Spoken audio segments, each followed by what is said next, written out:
Start recording here. Judge is all right with that? Okay.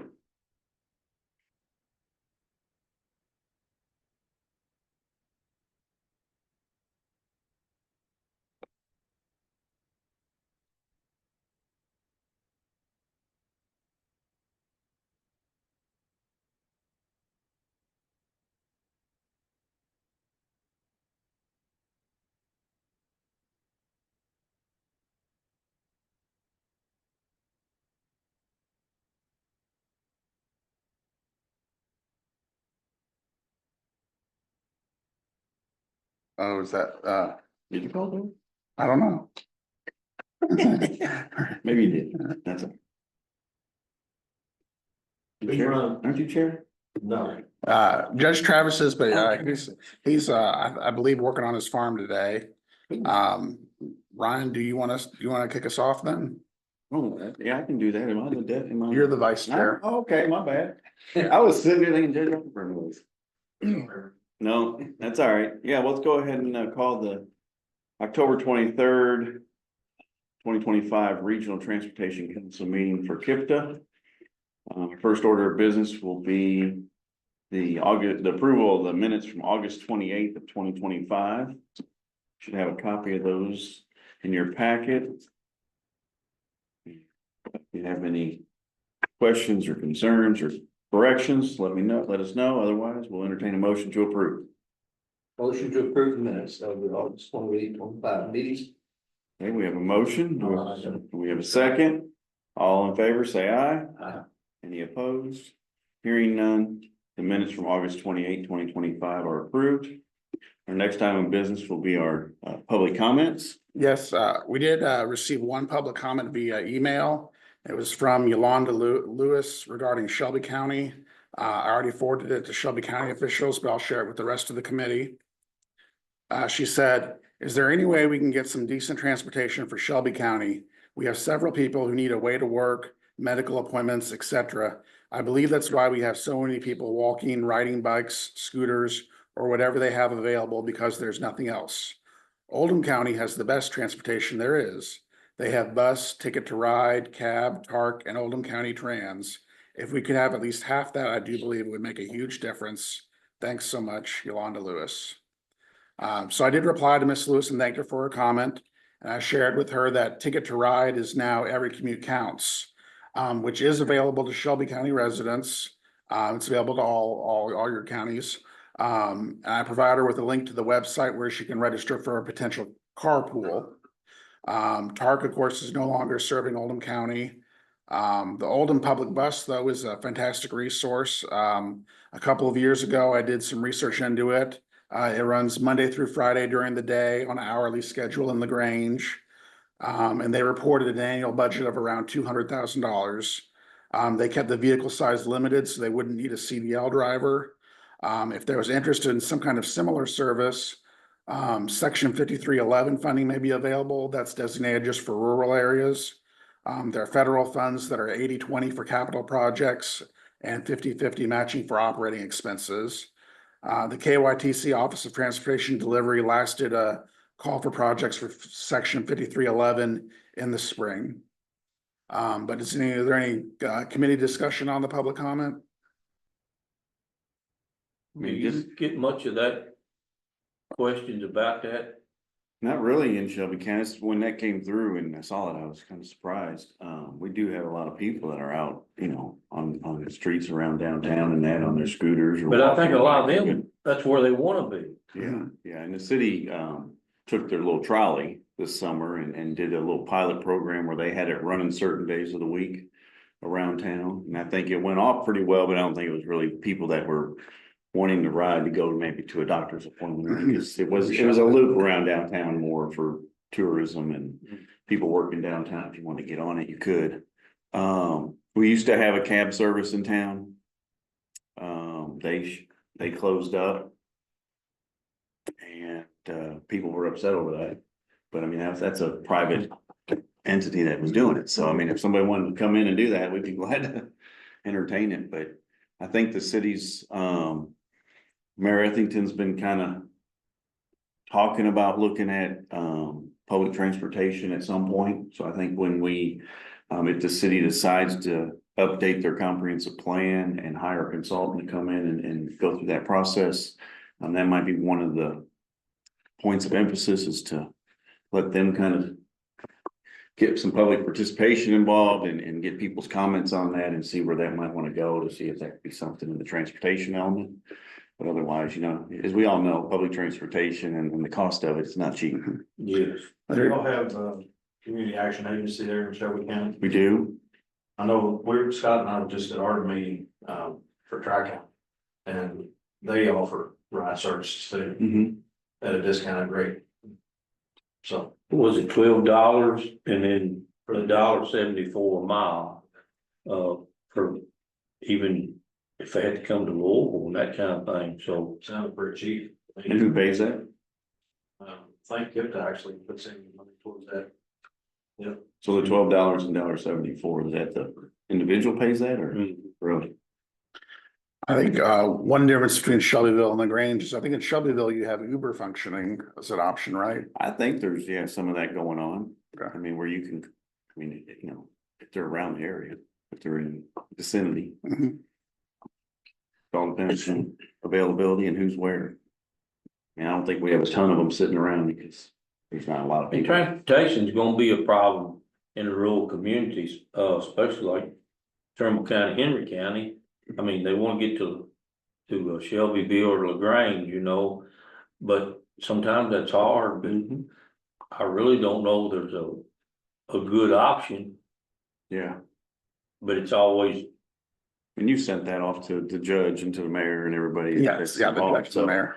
like I said, I think once we go through this next update of our comp plan for the city of Shelbyville, that might be an emphasis in there, is looking at public transportation. So I think it's something it's on our radar.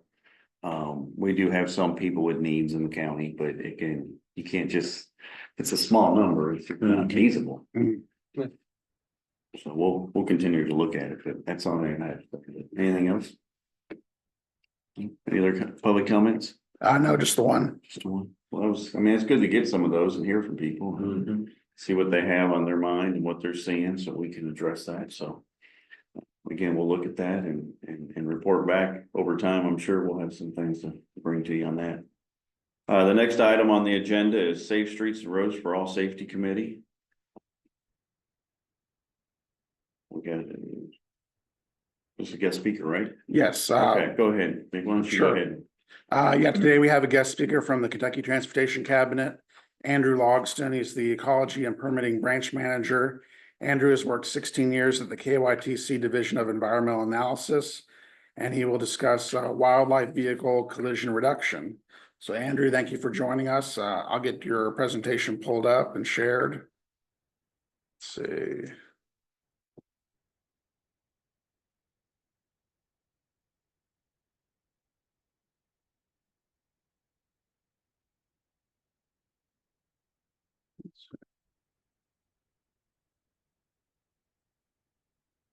Should be going into presenter mode here.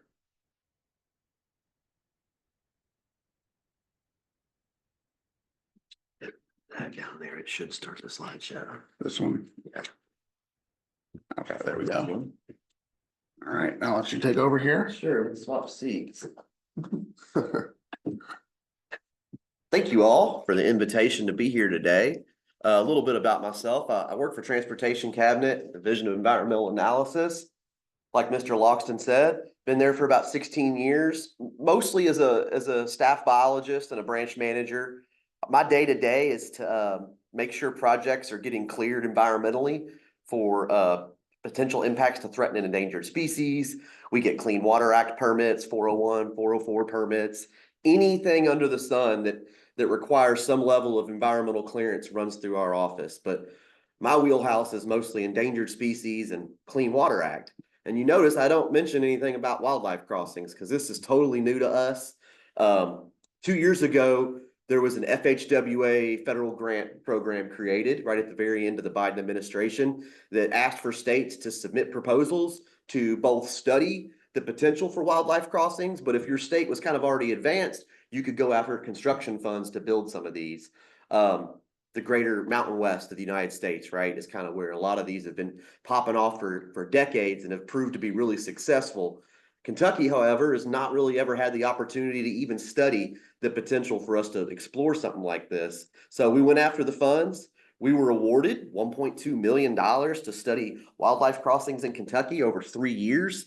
I put it out to consultants to throw me some proposals and bid on it. So we got a pretty good team together of Lochner engineers, QK4, and then they had a couple little subs with them as far as handling media and communication. And then we immediately reached out to Kentucky Fish and Wildlife. We saw them as a obvious partner as they manage the deer population for the state and have a lot of expertise in deer biology and movement.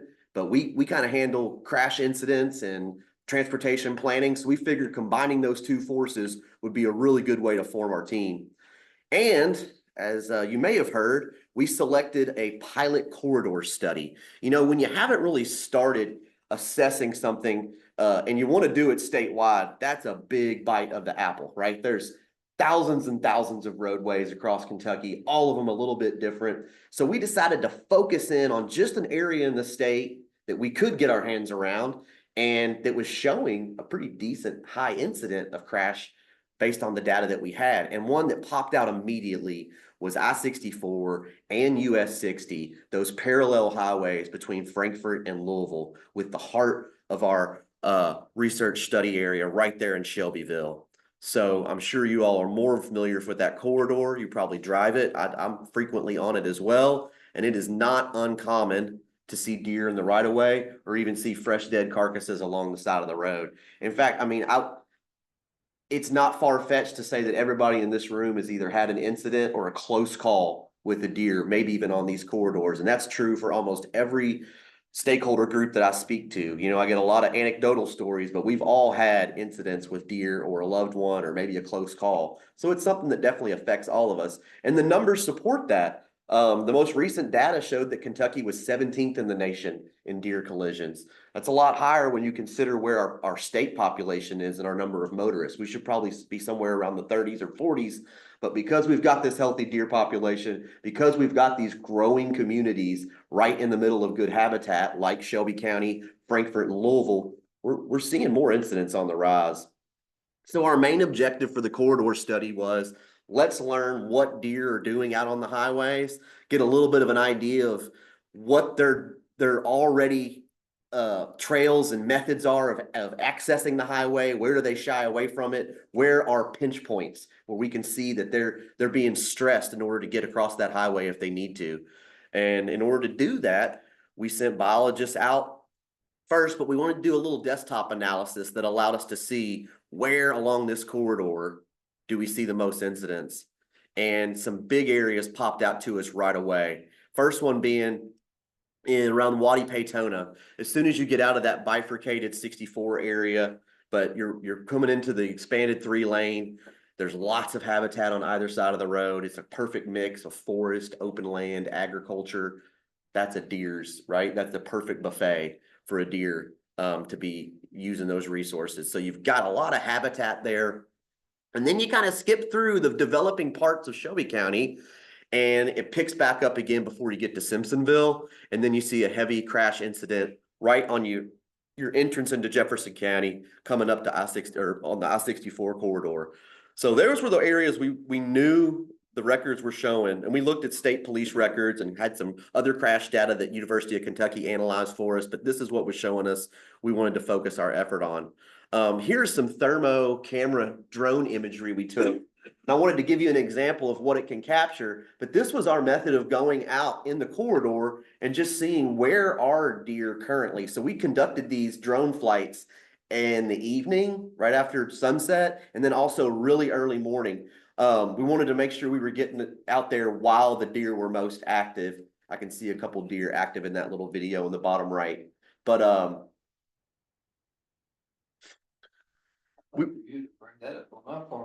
I bet you would. Yeah. And if you're along I-64 or 60, we may have flown over a piece of your property. We sent out mailers to all affected landowners that just said, for a couple of weeks in the spring or in the early summer, and then we did it again in the fall. We may be out flying drones, and it's only to identify where deer are bedding down. But we had pretty good success seeing them even in the thick forest, just because those thermo cameras are really good. And you can, if you see movement, it's likely a wildlife, and then you can kind of zoom in and see if it's like a coyote or fox or the size of it to see if it's a deer. Sometimes we could even tell if there was antlers. I mean, the circulation that goes through them, you can see the blood flow in the antlers. It's incredible as opposed to a doe. So how does the existing landscape, the roadways, the adjacent land use, how does that already influence deer movement? We know it does. And what we were able to determine is they follow headwater streams and existing trail corridors through the woods to access those open areas for major foraging and then for mating during the rut. So there's plenty of that all up and down the corridor. There's plenty of that throughout the state of Kentucky. So if we've kind of got a homogeneous mix of good habitat spread throughout, where are deer having incidents? Well, where the terrain of the roadway meets nicely with that habitat. So you're not going to have steep differences where deer are working their way up and down slopes. They're going on that path of least resistance, where you've got a headwater stream headed towards an underpass or headed towards a culvert, where the topography allows for the deer to pop up out of that stream and decide whether or not he wants to cross traffic, usually happening in the morning or in the evening. So headwater areas, and then the influence of edge habitat I talk about, that's where you've got forest meeting a field. As a deer manager, you would make sure that that edge habitat's being well managed, and probably where you might stick your deer stand, because that's where you get deer coming out of the woods after being bedded down into the open areas to try to go be a little more risky and look for mates and look for food. We set up game cameras all along the existing bridges and underpasses along US 60. Looks like this one might have been Clear Creek crossing, but there's some pretty active bucks. Looks like this was taken at 9:30 at night. Lots of activity already happening underneath the roads. Put multiple trail cams out, left them out all through the fall. And one thing we noticed though was on the busier bridges that get loud with big truck movement, that was a deterrent. We would witness deer coming up to an underpass, probably determining whether or not they want to go under the bridge. And then a couple large trucks would go by, and that was just enough noise to spook them back out of the corridor, especially during rut season. I mean, the behavior and the biology of what happens to deer during this time of year is impossible to ignore. They get real risky, right? So the urge to reproduce creates risky behaviors. Sound familiar? That's kind of like a lot of us in college. But essentially, when they're out there taking chances and trying to find opportunities to share their genes or access an area that they don't know if there's doe over there, they get real risky. And that's when they're popping up on the roads and ignoring some of those external environmental cues that are telling them this is not safe. Another fun part of this project was, and this is solely because we were able to partner with Kentucky Fish, they decided, well, if we were going to study a deer population, we'd slap some collars on some, because that's what they do regularly all around the state. So we went ahead and jumped in on that. It wasn't too expensive, and we were able to collar 10 deer last year. And we started at the Salado headquarters out there on US 60 as you're coming into Frankfort, the whole big game farm. Plenty of deer to access out there. We netted some, put some GPS collars on them, and then studied them and saw where they were moving throughout their area and their habitat zone all through the fall and winter. We kept those collars going. And then also we coordinated with Floyd's Fork, because that was on one end of our project. The Salado was near the Franklin County, all the way to the other end of the project as you're coming out of Simpsonville and into Jefferson County. And the guys out at Floyd's Fork were really easy to work with. They did a little bit of convincing of their board, but they thought that this was a worthwhile study, and they helped us net some deer in Floyd's Fork and then collar them for the same amount of time. And something I want to point out that's just incredibly obvious here in this middle map is there are no deer occurrences popping up on this side of 64. We netted and collared our deer all right here. It was very easy effort. The Kentucky Fish guys are pros, and there was just enough deer in the area that once we baited it down with corn and hung our net up, They were right under there the very first night. So we netted several deer, including a buck that we thought might get a little wily just because they like to explore more. And sure enough, look how limited they are. And there's plenty of opportunity to go underneath 64. I don't know if you're familiar with this park right here, but there's a nice stream. Floyd's Fork flows right through. Let me go back because I was in the middle of pointing out something. Floyd's Fork flows right through the middle of the project area, and they could go underneath that bridge. It's a nice wide, it's even mowed. It's an area where bikers and walkers just kind of are always moving, but the deer don't even chance it. We attribute that mostly to they got everything they need. All their resources are well stocked on this side of the road. Kind of go into the golf course. Look how they like to use the golf course. But that noise of I-64, it's so busy. Even if there's a safe underpass, the deer have decided it's not necessary. Now over here on US 60 and the Salado one, a little more spotty. You get some clusters. Look how the blue almost never intersects with the green, who tries to stay out of the purple's home range. We like to see that the doe are interacting, but very little outside of their existing little home plots. And they have no problem pushing into the more suburban areas. This is the airport. Airport does not want deer hanging out over there on the runways, but just a little more free movement, right? And there's no real major road constricting how they're able to flow. We would think this would be more typical of just a native deer population interacting how it normally does. This one is obviously experiencing some pretty decent pressures from US 60 and I-64, almost corralling them in. Do you think their food source has a lot to do with that? I do, yeah. And I mean, we could do a little more in-depth analysis on what food source they're accessing here. I just spent a couple nights there with Kentucky Fish setting up those cracked corn nets. But I mean, sure enough, you've got tall stands of trees that probably produce plenty of acorns. You've got I think Floyd's Fork has kind of done some like native grasses restoration. So you've got some like almost remnant prairies left alone. Those are great for bedding down and hanging out and getting plenty fed. So I just feel like they've really got all their needs met here. And just that barrier of 64, even with, like, it's just, you would never need to construct anything here. There's already plenty underpasses for them to access, but that's not enough motivation for them to get over into what you would consider maybe like the better part of the park, right? This is kind of the more wide open area. This is where Floyd's Fork was nervous about us doing netting because it just gets so much human activity. They didn't want to have to explain to everybody why you had two guys sprinting out of a truck and jumping on top of deer and tackling it down and then shooting syringes into its neck. A lot of that stuff can be alarming to folks that don't understand deer biology. So we hid over on the other side of the interstate and nobody ever bothered us. But yeah, they got everything they need right there. Make sure I'm good on time. Okay. We also wanted to look at like the existing infrastructure out there, right? 64 is undergoing a lot of changes right now. Big construction's happening on stretches of it. Other stretches of it have probably needed construction and widening for a while and just haven't gotten there yet. So we've got existing box culverts, existing bridges. Here's some right-of-way fence that's been damaged. But we went out and did a full inventory of what the infrastructure is along there, even mapping where right-of-way fence was standing and where it had experienced some deterioration, and where you think if right-of-way fence is down, that's going to be an easier place for deer to cross. They can easily jump a 5-foot fence, but you know, young deer or they're traveling in packs, they may be willing to just kind of follow that fence row until they find a place where it's broken down.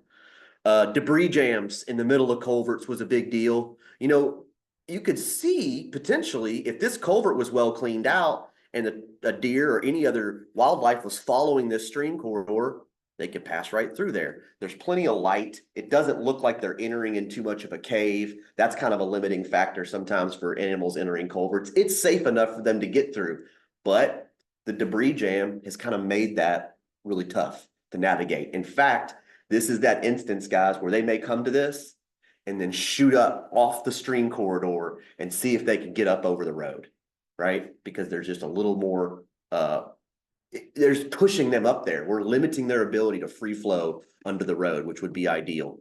We don't want them in the right of way. So what did we learn? Well, we spent a year studying collared deer, spent thermal drones flying overhead, seeing where they were accessing the roads. We found hot spots that I showed you earlier. We found our largest deer populations that were mostly attributed to those forest blocks along edges next to agriculture, corn and soybean. Lots of this is none of some of this stuff is so, it's common sense, but obviously deer movement got much higher in the fall. They get active, not only for the rut, but it's deer season. They're having more pressure on them to be active and move around and access parts of their habitat that normally they don't.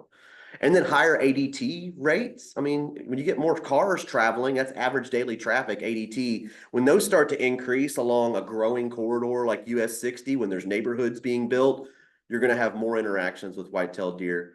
Bridge noise, I mentioned, and reproductive behavior, driving risky behavior. So essentially, that's kind of our takeaways. We wanted to spend a year just studying the corridor and then take that and apply it statewide. And that's kind of where we're at right now. We tied up the pilot corridor study back in April, published it. I'll share the website here at the end. But essentially, now the next phase of this project, which is what FHWA gave us money to complete, is create a statewide plan for reducing wildlife vehicle collisions.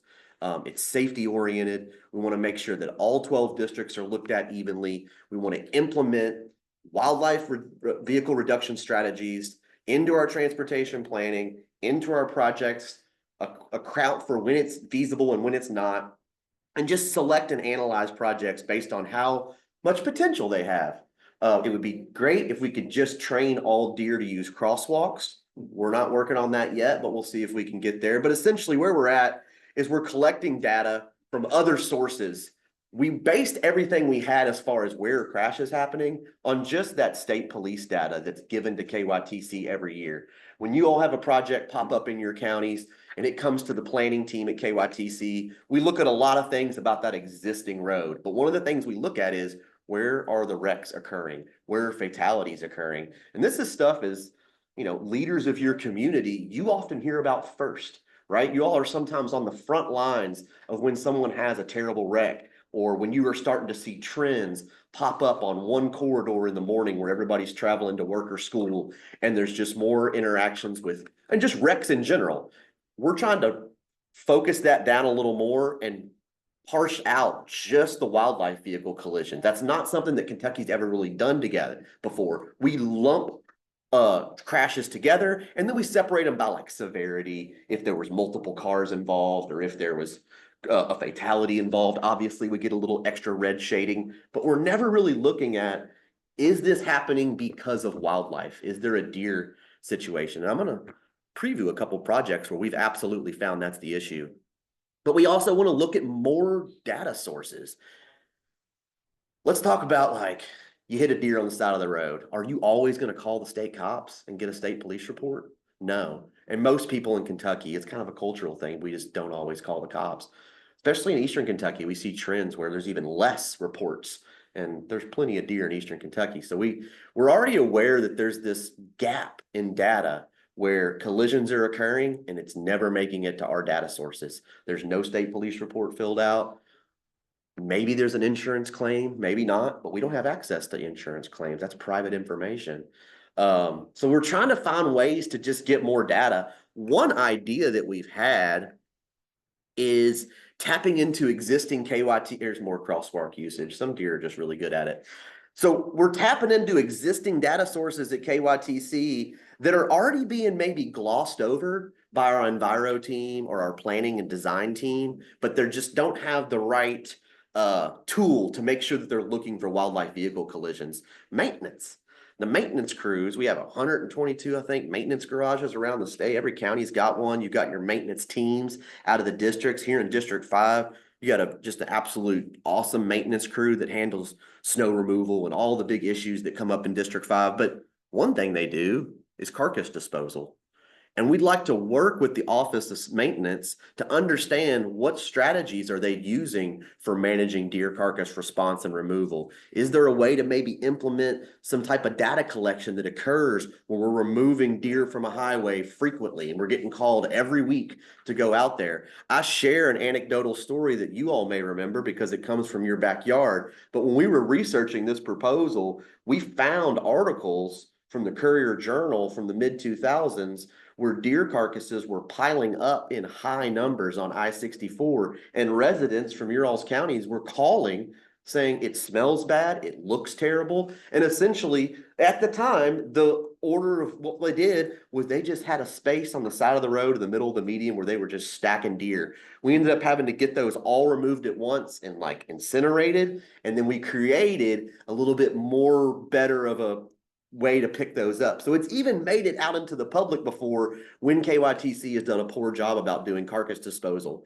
Every district probably does it a little bit differently. We joke that in some districts, it may not make it from the back of the maintenance car's garage. It might be going in his freezer. But essentially, we've got to get better at understanding how we can give those maintenance crews tools to just maybe do a quick data collection fill out on what was picked up that day, how many deer. And it's not that I want to start, making a big spreadsheet about every deer collection. It's going to allow you to identify trends, and you're going to be able to find out why this road gets a lot more calls than this road, and look at ecologically and then driver behavior. What's happening that makes that just stick out? And that's something we want to do, is just access more data within KYTC. I talked about the ecological evaluations, learning how deer are using the roadways and using those adjacent roadways. We can't recreate what we did on that pilot corridor across the entire state. It would take years, and honestly, I don't want to spend that money. We don't need to thermal drone the whole state. But what we can do is just spend small amounts of time studying portions of Eastern Kentucky woods, portions of the Western Kentucky coal fields, and just understanding how it's slightly different than that bluegrass pallet corridor study that we had here in Central Kentucky from Frankfort to Louisville. Spending a little bit of time doing that. We were out in Western Kentucky last week, just looking at Western Kentucky Parkway, I-69, certain parts of the highway that we know there's huge deer populations out there. Probably some hot spots that we haven't quite identified. We want to further analyze those, but we just want to get a better understanding of what's happening in different parts of the state. And like I said, if we're making a statewide plan, it can't be all about Frankfort and Louisville. It's got to include everybody. So that's our goal right now. In order to do that, we're looking for like marquee projects, things that we can really sink our teeth into, look at the habitat, look at the deer population in that area, look at the project and what it's proposing to do. So we're looking to grab some big projects right when they're in the development stage, maybe when they're leaving early design and they're entering phase 2 design. And we're starting to look at what kind of permits do we need? What kind of drainage do we have to account for here? That would be a perfect time to start to look at, is there a potential here for some crossings? Are we seeing high incidence of rate of crashes? And that can just include reaching out to districts, whipping up some good project team meetings. I've been jumping in and out of meetings all this week with District 2, District 4, District 6 in Northern Kentucky, and just finding out where's our time going to be best spent. This picture is something I include in every presentation. The Western Kentucky tornadoes is the result of this picture. This is a maintenance crew worker in District 2 who found this fawn in the median of the road, laid down in some cut grass right after the tornadoes, and was able to scoop her up, bring her off to safety, and get her to a rehab center. I think she was released later that year. US 119, this one's pretty far away, but they brought it to our attention. This is in Pike County. And as we were starting to get the statewide off the ground, I had some engineers that I see every day in the office that just work on projects all over the state that had been meeting about this specific project. Now, this is just a paving project, right? It's got a limited amount of purpose and need here. We're not reconstructing any highway. We're not widening it. It's a paving project. But look at these crash clusters on US 119. And I've even got a pie chart here that shows that over 40%, 45% of all strikes on this road were attributed to animals. And that's just extraordinary for a part of the state that has a lot of habitat, you would not think all the deer are hanging out on this turn on US 119. We wanted to dig in a little bit more and see what was going on there. We spent a little bit of time just looking at GIS mapping, seeing where the streams flowed into this road. Got some information from the project team on what their schedule was. And we were able to come back to them with some recommendations on dynamic signing. So this is not really anything too ingenuitive, but it's using signs that already exist in the state, but giving them a new purpose. So when you're entering into a construction zone, you see that big flashing orange board, and it usually just says slow down, maybe a lane's changing. Virginia has used those to put them in incidents of high deer collisions, only turn them on during morning commutes and then turn it off. Turn it back on during evening commutes out till about past dinner time. Only turn it on in October and let it run till about January. The reason that you limit that signage is because the sign that's always on is the sign that's ignored, right? You all do it, I do it. When you're driving through an area and you're familiar with the signage, you stop paying attention to them. So you don't want to oversign. You want to look at your project area and prescribe something that works. So for this one, we were just trying to address deer collisions. So deploying those signs during deer season, when you know the rut is happening and you know that hunting is forcing them out into the right of ways. And then also making sure that it's hitting it during the certain times of the night. And Virginia along I-64 is seeing like 40% reductions using that dynamic sign method. So that's what I recommended to District 12 and US 119. And right now they're working through figuring out if they can work the funding that they currently have for this project into bringing in some dynamic signs. So when that road is out there being paved, they leave the signs in place and just use them through the rut season. We'll see what happens. Other states have used this to success. It's pretty common out west too. I use Virginia as my example when I can, because I see them as a good analogy for Kentucky, right?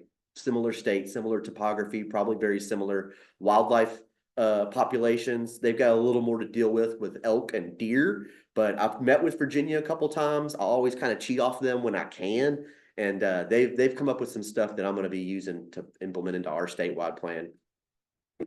But to wrap up today, guys, I don't want to take too much of your time because this is a topic that I get real excited about and can probably talk too long. We're right in the throes of getting our statewide plan out to the districts, casting that net wide within KYTC. So I'm not leaving anybody out, and I'm including all designers, engineers. And this is really an example, Mick inviting me here today is casting that net even a little wider. And as judge executives and as local community leaders, oftentimes you all are the origin of where certain projects get started. It may be as small as a bridge replacement. It could be as much as adding existing lanes for capacity. But when projects are early in their life, that's the best time because their schedule's not tight. Funding's maybe not tight yet. That's the best time to start to consider some of the countermeasures that our statewide plan is going to come up with. And I use wildlife crossings, and that was what the grant title was called, but really this is not about crossings yet in Kentucky. I'd love to get to that point at some point where we're building something that looks as cool as maybe what you've seen out west. But we got to make sense of what we have here. That's probably just not necessary. But what we can do is upgrade our existing underpasses, design culverts in a way that allows for more wildlife passage, signage, fencing.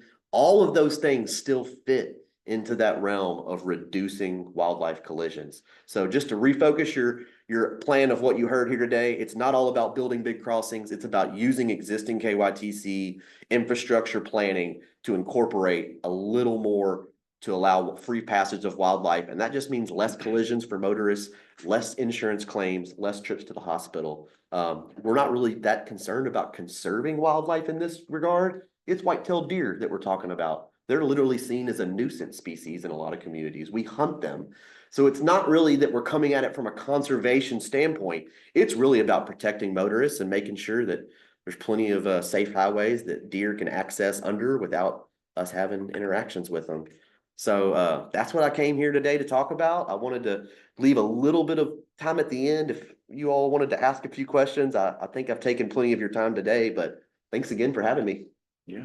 It seems like years ago, on I-65, somewhere maybe around E-Town, Mhm. they were thinking about building overpasses for the deer and Mhm. all the animals because of inbreeding. Yep. One side and the other. I think they went, instead of going over they went under. Mhm. Is that true? You know that? They are some, so the I-64, 65 interchanges there in E-Town do have some like beefed up underpasses. They weren't specifically designed with wildlife crossing in mind, but I know exactly the history that you're talking about. And I think they just wanted to make sure if we're putting new, and I'm dealing with this on another project in District 2, where a new interchange on I-69 is being created near the Ohio River floodplain. There's no existing road there. So I don't have crash data. I don't have anything to say about what motorists will or won't do in that corridor. But what I see is what District 4 and E-Town saw, which was we're kind of fragmenting habitat majorly here. And if it creates gene separation, you're going to have die-off, disease, and all kinds of bad stuff happen with those populations. And I'll be honest with you, that is one of the reasons why our Kentucky fish partners, our brothers, are not all that crazy about high fencing. It's an obvious tool that they use out west to keep elk and brown-horned antelope out of the road. They put 10-foot tall fencing up, and then they move them towards these underpasses. When those Kentucky fish guys, as deer managers, heard tall fencing, all they thought about was lack of gene swap, where you're taking habitats and you're taking populations and you're boxing them in. So there's a lot to consider there when we have to marry kind of what the biologists see and what they know as deer managers and what we know makes crossings effective. I'll share with you all a little teaser that is fresh to our research just because you brought up D4. But I reached out to D4 and D2 recently because over Western Kentucky Parkway, if you're driving it, when you get to around mile marker 80 or 77, I forget exactly, there is an abandoned railroad bridge that runs across the parkway. And I've looked at it for years when I'm driving out west, just because it clearly is abandoned. There was small plants and cedars starting to pop up on it. And I reached out to the Kentucky transportation folks that work in that district and just wanted to know what's going on with that. And they let me know that it was an old abandoned railroad bridge. The railroad company still technically owns it, but there's no lines connected on either end. They have no motivation to bring that line back. And I see it as essentially an existing wildlife crossing that's already on the landscape. So last week, when I had some consultants working for me, and I said we went out west to look at some deer populations, I sent them with a trail cam and asked them, if you get some time, I want you to go up on that right of way, and I want you to point a camera right at that railroad bridge. Let's see what happens. I've just got an inkling here. And 48 hours later, maybe a little more, I get a text, and we've got a doe crossing that railroad bridge. So the crossings are maybe already there on the landscape. We have to do the ground truthing to determine whether or not they're being used. But you knew of an example of where you had heard of some underpasses. I knew of an opportunity where I saw an overpass already created. We're going to do a little more investigation, a little more sleuthing to figure out where in the state are these crossings literally kind of already on the landscape just by the nature of railroads being abandoned or railroad underpasses being left to just kind of deteriorate and vegetation pop up in them. And now it's just a thoroughfare for wildlife. So there's a little bit of excitement there on just learning what exactly is already happening. And we haven't really recorded it yet, but now I've got record of deer crossing Western Kentucky Parkway in the air over a parkway bridge. You know, again, up in Baghdad, farm with hunt on, the railroad tracks come through there, RJ Coleman railroad tracks. Mhm. There's two big tunnels, as big as this room, one of them square concrete, the other one a big metal Mhm. pipe. The deer will not go through there. They go over the railroad tracks and down, even though it's a steep bank. Sure. I've never seen a deer go through one. You know, we're looking into that too. Like I found a deer culvert project in Minnesota that they were building, and it just looked similar to what we were looking at. I was just Googling, looking for areas, and I was looking for dimensions of a culvert that allow for deer to come through. And a similar story. They built like a $3 million underpass crossing up in Minnesota, and I reached out to the biologist. It's been on the ground for 2 years, and they don't have a single record of a deer using it. Now, it's probably being used by some smaller mammals. It's not a bust. Eventually, maybe, but we don't know enough about what allows a deer comfortability to walk into a dark passage. We know that light is important. They have to see light at the other end. There's even projects in Canada where when the light is limiting, they will put in skylights in the culvert. Not like the fancy kind you would have on your back patio or anything, but more just like cut out grates along that allow for some form of light to get in there. And that's enough maybe for that deer to feel like, well, maybe I don't need to shoot up on the right of way and cross over a road or a railroad. But those are really good points. I think you've got a good understanding of kind of how deer probably interact with roads and move around. And that's something that I kind of had to learn. I didn't grow up being a deer hunter, just a regular old biologist, but it's been interesting to learn that a lot of times folks that manage deer on their farm or just hunt, recreationally have a really good kind of understanding of how they were already witnessing deer moving around their property. And I've noticed too, wherever you see raccoons, coyotes, possums run over, Mm-hmm. there's gonna be deer too. I mean, it's like those corridors, like between Flying J and Shelbyville exit. Yes. The creek there, it's constantly deer and guns, I'm up there every day. It's small animals laying aside the roads and deers, and then you might go a little further and not see any small animals. So Yep. they're using the same corridor. Yep. It's just those landscape characteristics, the headwater streams, just any trail corridor that they all follow. And then they get to the road and they gotta decide, what do I do next? But yeah. Let's start So, paying Thanks. attention. Sure. Mhm. We automatically spend $1,000 on deer guard in front of it. Smart. I mean, every one, because, we could have one insurance claim that will be thousands of dollars. And, it's helped really well. Sure. Collision, so even though we still collide with them, doesn't do. It's not gonna end up putting you in the body shop. That's right. Well, thank you. Hey, thanks, guys. It's a Very really interesting. diverse group. I'm Is interested. that- What you just showed, is that out there on the web? Yeah, I'm sorry. I There know you was, had that QR code. that's what I was gonna share. If you would pull up your phone, that's the best way. And, that is it right there. Do we lose the? No, it says I'm still screen sharing, but right here we may have lost our, Zoom.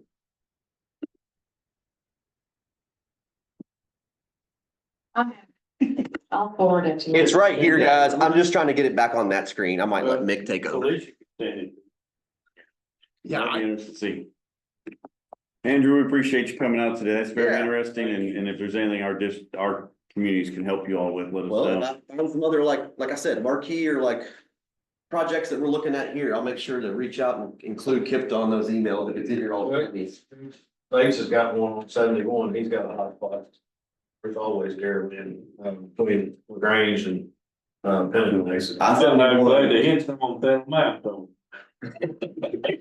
I-71 is on our radar for sure. I didn't even Right. mention Northern Kentucky today, guys.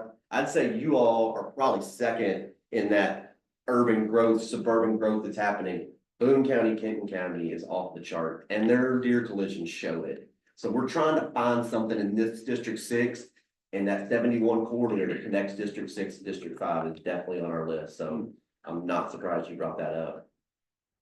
Thanks again, guys. Yeah, I'm gonna thank get you. out of here so y'all can wrap up your meeting, but thanks again for the invite. Thank you. Mick, if you have any follow-up, reach out. will do. Thank you, Okay. Ranger. Thanks, guys. All right, let's move on to item 5 on our agenda. The review of goals and the bylaws. Yes, yes. You got copies of it in your packet. Yes, it's in the back of the packet. To amend the goals, we need a simple majority vote. To amend bylaws, we need 2/3 vote and approval from the board of directors. I've proposed 4 amendments to the goals that are in the meeting packet. Under goal 1, the first bullet point, we have continued to support projects in the 6-year highway plan.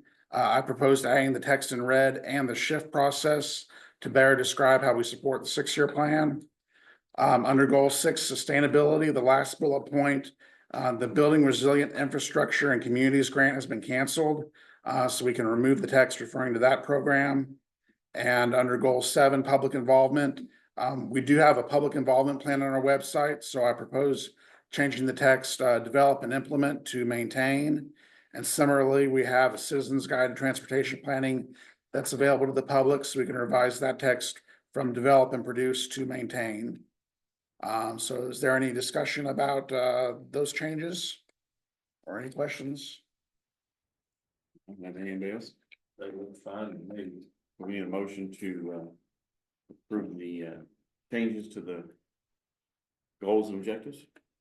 Yes. You wanna go that and do them separate? As- We have to have two different. I think we can take it all as one. Okay. There's no changes to the bylaws. Gotcha. I didn't know if you needed for two different ones. I mean, it's probably gonna be majority. I'm making Yeah. a motion, we pass it, Nick, Mick presented. All right, we have a motion to approve. I'll second. We have a second. All in favor, say aye. Uh, Any opposed? Hearing none, the goals and objectives and the bylaws are approved. The changes and readoption, right? Yes, thank you. All right, so we move on to number 6, county transportation updates. Judge Bates? I don't really have anything. I did have a suggestion on 322 and Highway 22. We talked about maybe putting a roundabout in there. I had a suggestion from a citizen the other day that come through there in a car, didn't even slow down.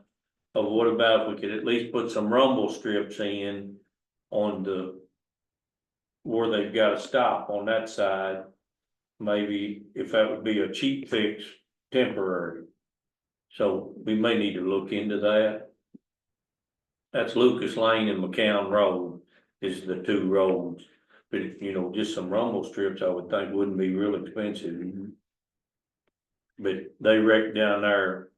At There's least, always car parks laying there. yeah, at least weekly. I mean, I hear the ambulance heading that way. Some of Deer, John. ain't no deer, it's not right there, they just hit one another there. That's all I got. All right. Mr. Travis, you got anything on Spencer? well, on, Highway 155, Taylor Lake Road, the state, blacktop that a year ago. And, they just, in last couple of weeks, put, couple feet of gravel on the edge of the blacktop where it was tall, and it was a shipping seal, that's what they did. It rolled the gravel in, then they come back, put oil on it, and it's a machine that scatters it, and then they roll it in. Really good, you know, I hate to see it was a year. Cause I almost busted my butt when I had pulled the trailer, and I had to get off real quick, because the strap came loose, and you go over the blacktop, boom, boom, boom. And, everything bounces, so that was good, but that's about all of that. All right. Judge Ogden? We've got a crew in the county right now finishing up paying for flex funding, and then, got a crew coming back to, we're doing some bank stabilization on 2 of our county roads. Right now. But, working with the KYTC to try to get some signage. Some of the roads is bad areas where we've had some crashes and stuff. But that's about it. All right, thank you. Shelby County, I'm kind of been out of the loop, in transportation other than I-64. They're out there going like gangbusters out there, and hopefully that'll continue to stay on schedule. Complete, that project to make it a lot better to drive through Shelby. You know, one of those, slides he had up there with the hot spots. And didn't bring it up, but if you looked at between Jefferson and Shelby, one of the big hotspots that we notice in Shelby County is the Whitney Young Job Corps Center. Cause it's federal land, you can't even, you know, there's no hunting.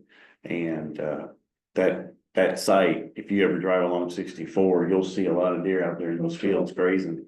And then they make their way to Cardinal Club, the golf course, and into Cardinal Club. One day I was out on my driveway, finished mowing and blowing off the driveway, and I was just busy, and next thing I look up and there's 15 deer running right through the middle of the neighborhood, right through my yard out to the golf course and heading back to home where they probably wanted to go and be safe. Getting out in before dark. Yeah, but I think some of that land that's protected, right, it's hard, it's where they wanna stay.